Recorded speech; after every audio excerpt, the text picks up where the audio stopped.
ተመልካቾቻችን በክርስቶስ ኢየሱስ ስም ሰላም እላችኋለሁ። ዛሬ ለበጎ ስራ የተዘጋጀ ሰው አራት ማንነቶች በሚል ሙሴ በመንፈስ ቅዱስ በመነዳት ለትምህርታችን ከጻፈው ከኦሪት ዘፍጥረት ምዕራፍ 24 ላይ የርብቃን ሕይወት እናጠናለን ለ28 ደቂቃ። እግዚአብሔር እንዲያስተምረን እንጸልያለን። አመሰግናለሁ አቤቱ በቃልና በሥራ ብርቱ የነበርክ አባቴ ይሠራል እኔም እሠራለሁ ያልክ ነው። በዘመናት ሁሌ በሥራ ላይ ነህ። ዛሬም ቅዱስ ቃልህን ስትናገረን እንድናስተውል ሰማያዊ ጥበብና እውቀት እንዲበዛልን በጸጋ እርዳን። በጌታችን በኢየሱስ ስም ብለህ ስማን፣ አሜን። ኦሪት ዘፍጥረት ምዕራፍ 24 ላይ አብርሃም ሸመገለ፣ በዘመኑም አረጀ። እግዚአብሔርም አብርሃምን በሥራ ሁሉ ባረከው። ይሄ በሥራ ሁሉ የተባረከ አብርሃም ሰማያዊና ምድራዊ ነገር ነው የተባረከው። እንደምታውቁት እግዚአብሔር በማይዋሽ ቃል ኪዳን ምሎለታል። ወዳጄ የተባለ አብርሃም በዘሩ አሕዛብ እንዲባረኩ ቃል ኪዳን የተገባለት ሰው ነው። ይህ አብርሃም በሰማያዊ ምድር ሀብት ብቻ ሳይሆን በምድራዊ ሀብትም የበለጸገ ነው። ብዙ ወንድና ሴት ባሪያዎች፣ ብዙ ብርና ወርቅ የነበረው፣ ኢቭን ከነገሥታት ጋር ቃል ኪዳን የሚደራረግ ታላቅ ኃያል ሰው ነው። አብርሃም በልጆችም እግዚአብሔር ባርኮታል። ከአጋር እስማኤልን፣ ከሳራ ይስሐቅን፣ ከኬጦራ ሌላ 8 ልጆችን ወልዷል። ነገር ግን ከቃል ኪዳን ሚስቱ ከሳራ የወለደውን ለይስሐቅ ያለውን ሁሉን የሰጠው፣ ከሌሎች የተወለዱት ጥቂት ስጦታ ሰጥቶ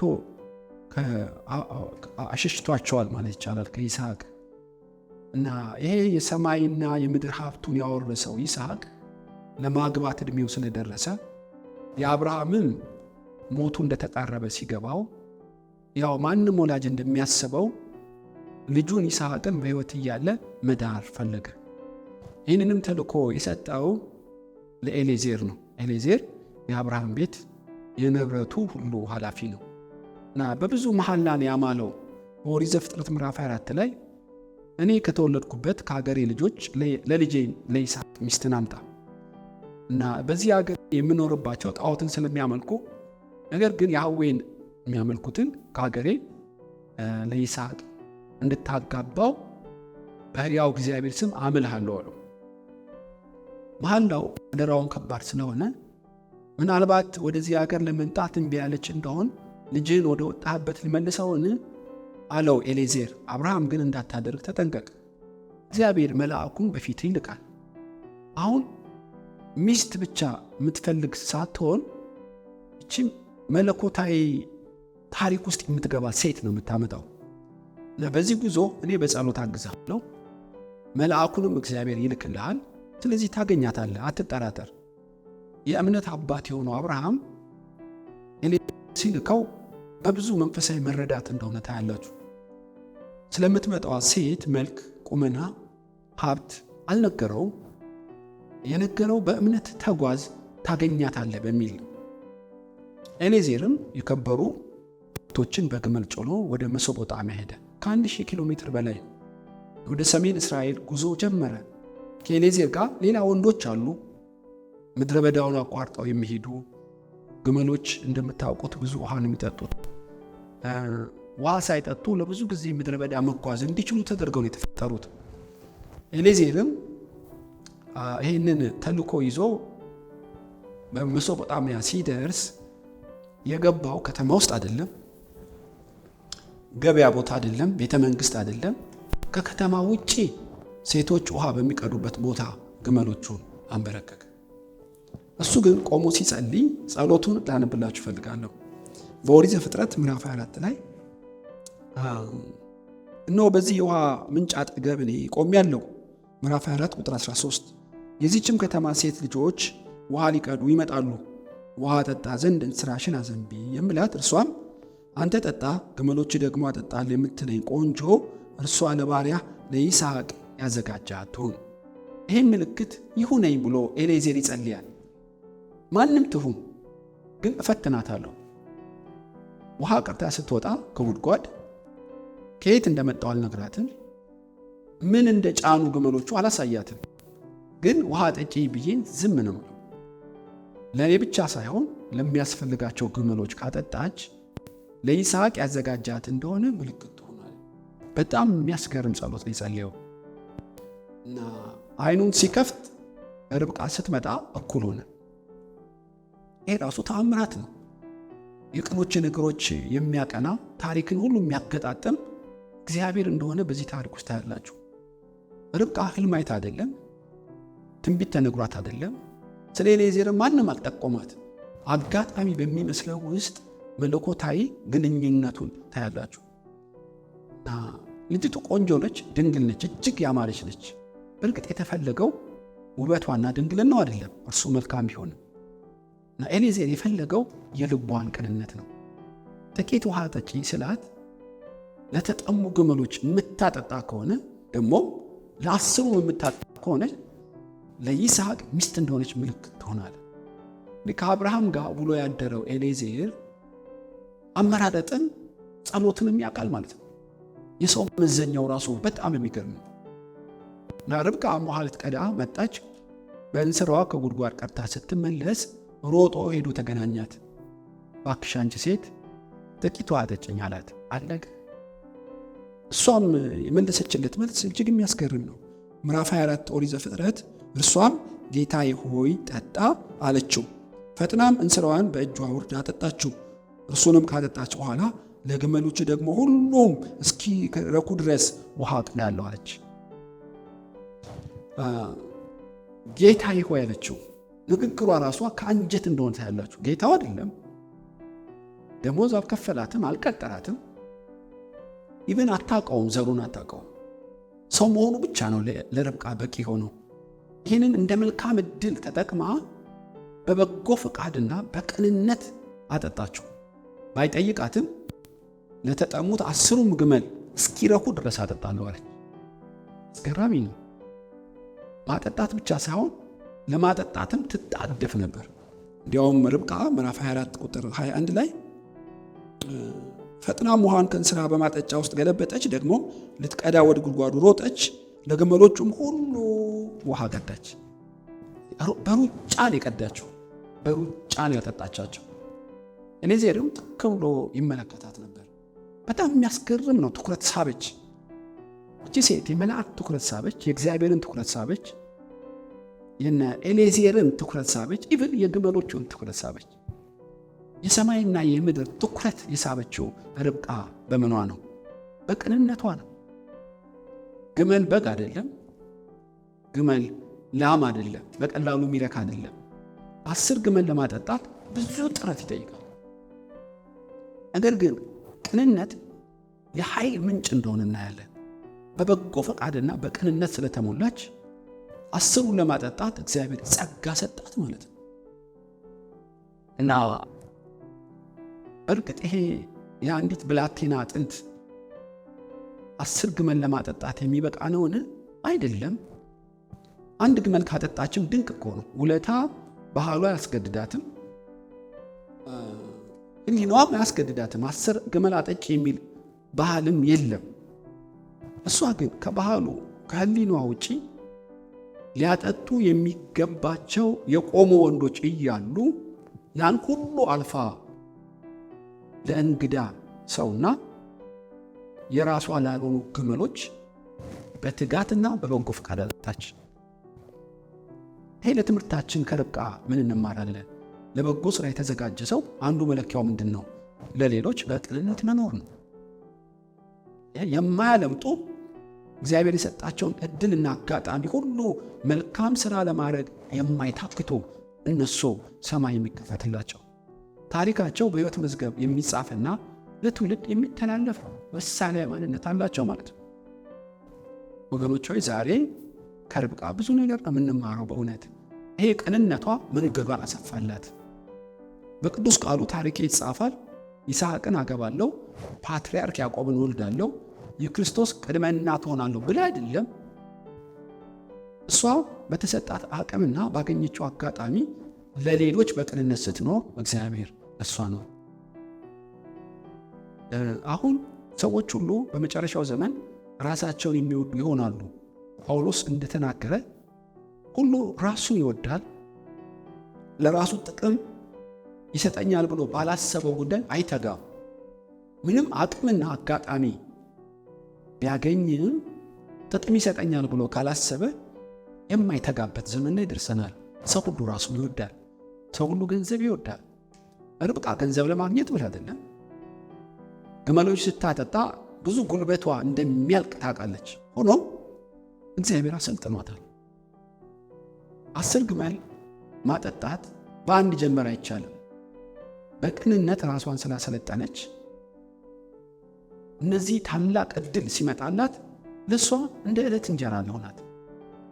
ስለዚህ እሷ ባለችበት ቀበሌ ወይም ከተማ ውስጥ ብዙ በቅንነት ያደረገችው እንዳለ ለናሙና ሙሴ የርብቃን ሕይወት ጽፎልናል።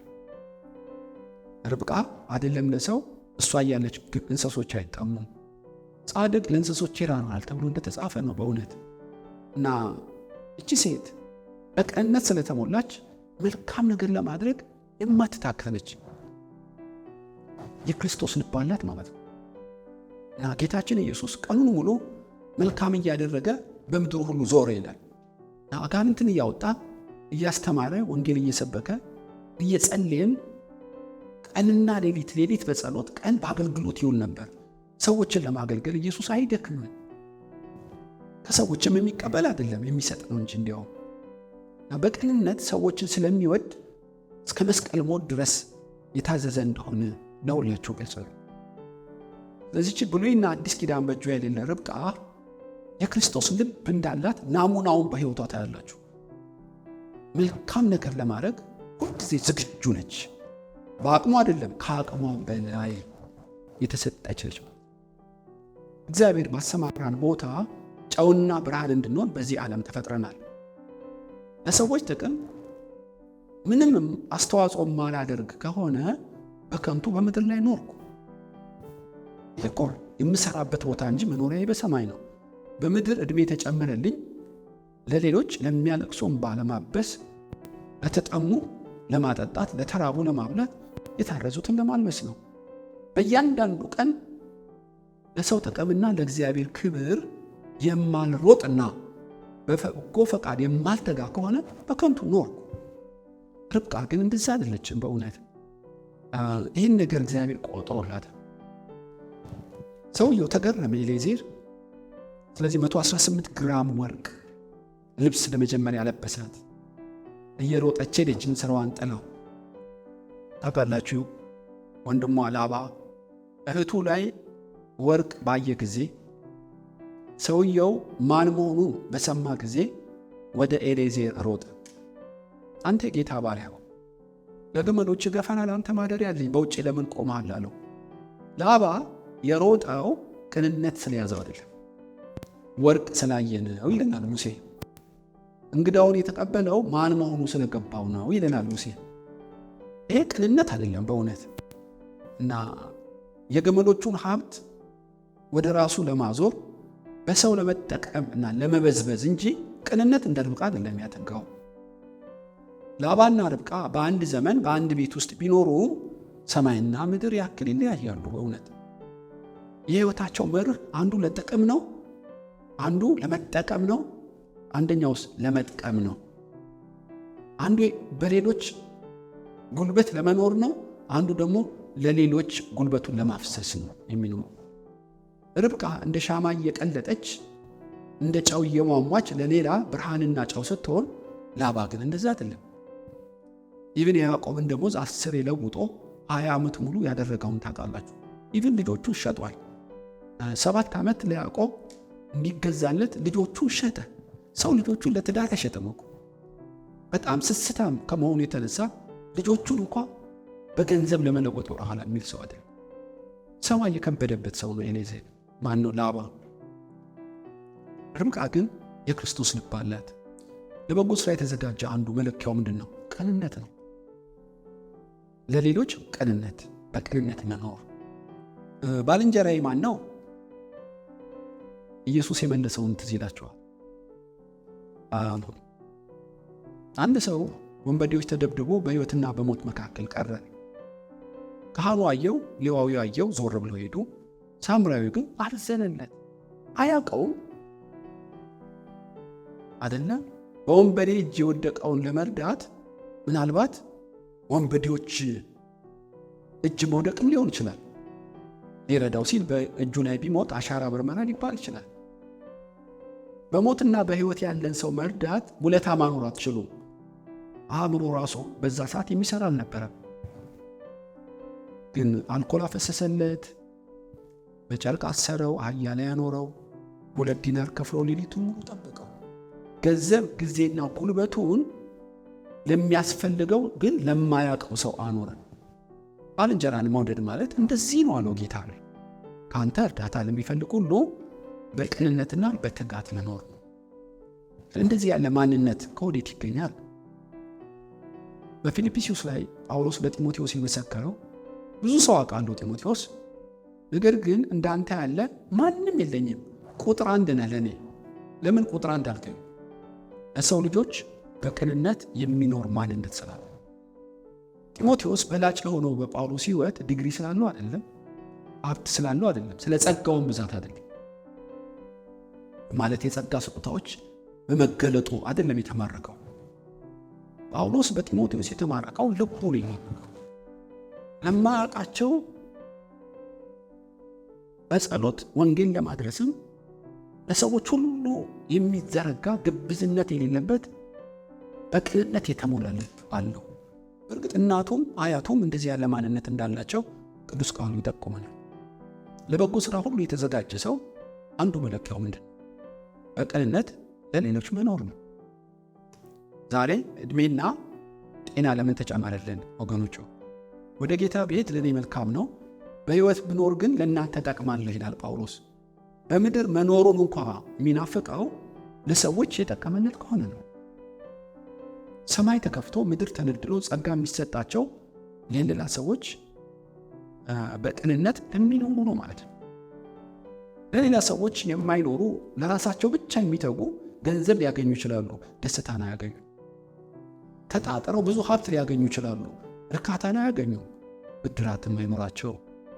ነገር ግን በቅንነት በበጎ ፈቃድ ለሰዎች መኖር ከጀመረን እግዚአብሔር ለእኛ ይኖራል፣ ነገሮቹ ሁሉ ያገጣጥምልናል፣ በሕይወት መዝገብ ታሪካችን ይጻፋል። እንደዚች እንደ ርብቃ በቅንነት የተሞሉ ብዙ ምሳሌዎች እኮ አሉን። እንደ ከዋክብት አንዱ አባታችን አብርሃምም 3 ሰዎች አየ ይላል። የሰማይ አካላት እኮ ናቸው። ክንፍ የላቸውም፣ መልአክ አላጀባቸውም፣ ነጎድጓድ መብረቅ ፊታቸውም እንደ ብርሃን አይደለም። በአብርሃም ዘመን እንደነበሩ ሰዎች በአብርሃም ድንኳን አለፉ። ታውቃላችሁ፣ አብርሃም ሮጠ ይላል፣ ሰገደላቸው። ለምን ሮጠ? አያውቃቸውም፣ ማንነታቸውን አያውቅም። ግን የሰማይ አካላት ናቸው ሰው መስለው የተገለጡት። ምን ፈልገ ነው አሉት። እኔ ከየት እንደመጣችሁ ወዴት እንደምትሄዱ አላውቅም። ለእግራችሁ ትንሽ ውሃ ለሆዳችሁ ቂጣ ላቅርብ፣ ከዛ ትሄዳላችሁ አሉ። እነሱ ግን ተቀምጠው ነበር። ታውቃላችሁ፣ አብርሃምም ሮጦ ወደ ድንኳኑ ገባ። ያዘጋጀው ምንድን ነው? የተሰለቀ ዱቄት፣ የሰባ ጥጃ፣ እርጎ፣ ከዛስ ወተት ይዞ ቀረበ። በቤቱ አለኝ የሚለውን ምርጡን ለማያውቃቸው ግን ሰዎች ለሆኑ ዛሬ ላያቸው ምርጡን አቀረበ። አንካሳውን አይደለም፣ እውሩን አይደለም፣ የማይፈልገውን አይደለም፣ የተሻለውንና ምርጡን። እነሱ ሲበሉ አብርሃም ቆሞ ነበር። የጎደለውን ለመሙላት ለማስተናገድ ቆሞ ነበር። እነዚህ እንግዶች ስለ አብርሃም በልባቸው ምን ያስቡ ይሆን? መጽሐፍ አልጻፈልንም። እኔ ግን እጠረጥራለሁ። ምን ነው ሰው ሁሉ እንዳንተ በሆነ፣ ውሃ ብለህ እርጎ፣ ቂጣ ብለህ የጥጃ ሥጋ። አብርሃም ምን አይነት ልብ ነው! ሳይባባል አይቀርም። እና እነሱን አብልቶ ከጨረሰ በኋላ ሊሸኛቸው ሲወጣ ከ3ቱ አንዱ የአብርሃምን ስም ጠራው። አብርሃም አለው። ስሜን ታውቃለህ? አብርሃም፣ እኔ እግዚአብሔር ነኝ። ሰው መስለህ የተገለጥከው አንተ እግዚአብሔር ነህ? የሰዶም ገሞራ ኃጢአት ወደ እኔ ሪፖርት መጣ። ከመጥፋታቸው በፊት ከሰማይ ወረድኩ ቼክ ላደርግ። አምላክ ነህ እንዴ እንዳልከው ሰው መስለህ ለምን ተገለጥክ? ለሰማይ አካላትማ፣ ለመላእክትማ፣ ለአምላክማ ሁሉም ብድግ ቁጭ ይላል። ሰው መስዬ ሳይህ ቅንነትን ቼክ አረኩ። የአብርሃም እንዲህ ያለውን ልብ ነው የፈለጉት። ስለዚህ ቅጽል ስም ላውጣልህ ወዳጄ ብያለሁ። ወዳጄ እግዚአብሔርን በአብርሃም ድንኳን ያቆመው ምኑ ነው? ድግሪው ነው? ሀብቱ ነው? ዘሩ ነው? አይደለም። የልቡ ቅንነት አፍ ለአፍ እንዲያወራው ምክንያት ሆነ።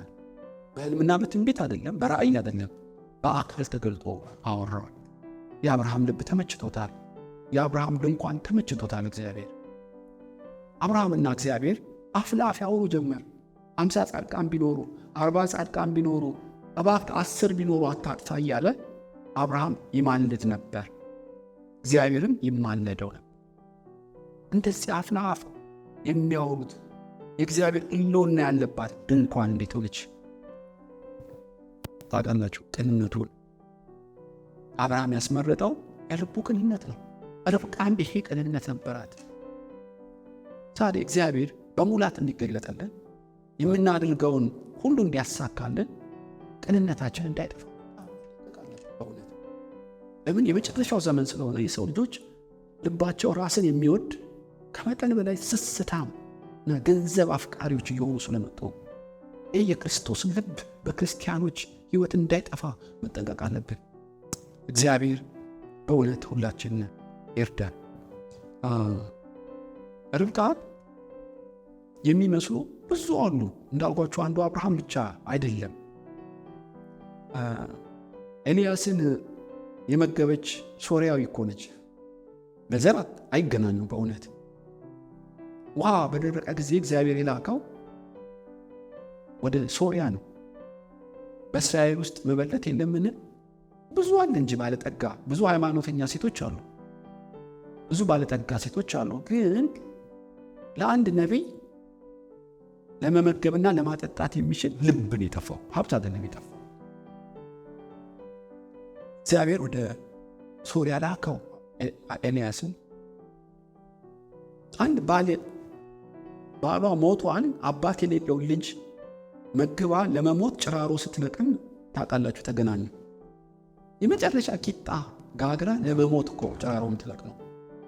እባክሽ አንቺ ሴት ውሃ ስጭኝ አላት።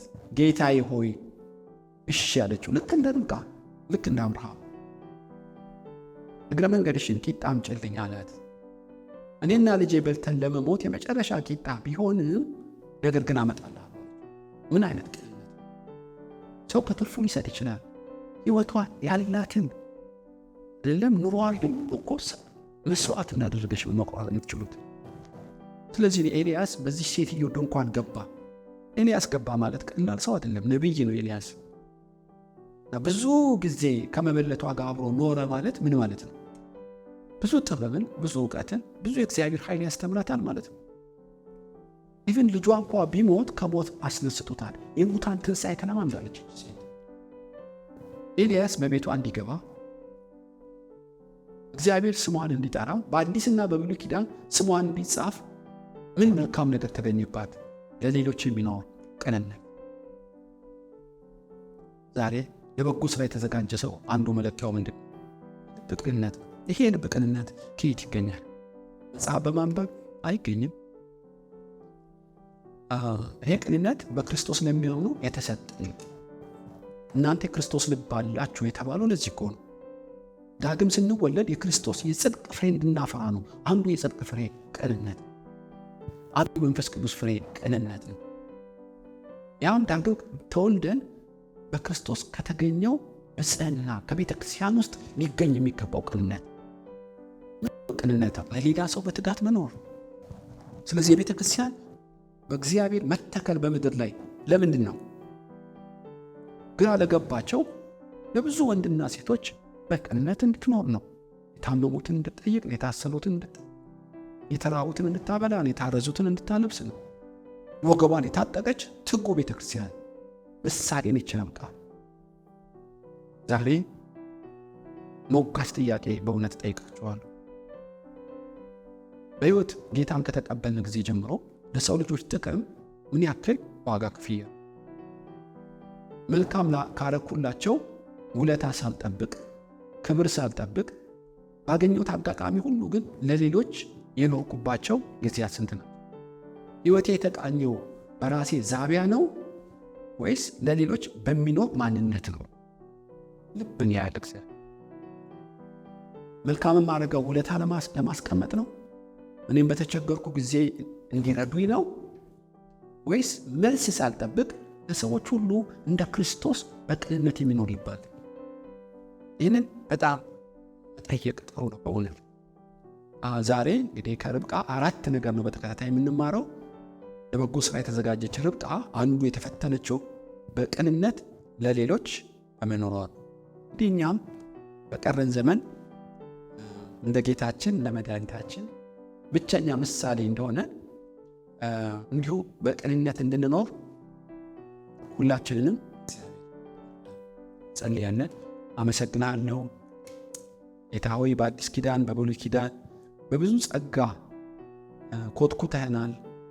ማዳበሪያ እንዳላት ተክል ድንጋይ አውጥተህ ቅጥር ቀጥረህ እግዚአብሔር መልካም ፍሬ እንድናፈራ ትጠብቃለህ። አንዱ ፍሬ ለሌሎች በቅንነት መኖር ነው። እጆቻችን እንዲዘረጉ፣ እግሮቻችን እንዲሮጡ፣ አይምሯችን ሁሉ ለሰዎች ቅንነት ለማድረግ እንዲተጉ በጸጋ እርዳን። ለራሳችን ብቻ ኖረን ለራሳችን ብቻ እንዳንሞት፣ ነገር ግን በታላቁ ቀን ስንቆም ለሰዎች ያደረግነው ነገር ለብድራት እንዲጠብቀን እርዳን። ያ ባለጠጋ ሲሞት በሲኦል ሆኖ አብርሃም በምድር እንዴት እንደኖር አስባለሁ። ቀጭን የተልባ እግር እየለበሰ ለራሱ ብቻ ኖረ፣ ለራሱ ብቻ ሞተ። ነገር ግን ለእኛ እንደዚህ አይሆንብን። እያንዳንዱን ቀን እና ሰዓታት ሁሉ ለሰዎች እንድንኖር በቅንነት የተሞላ ፈቃደኛ ልብ ስጠን። በጌታችን በኢየሱስ ስም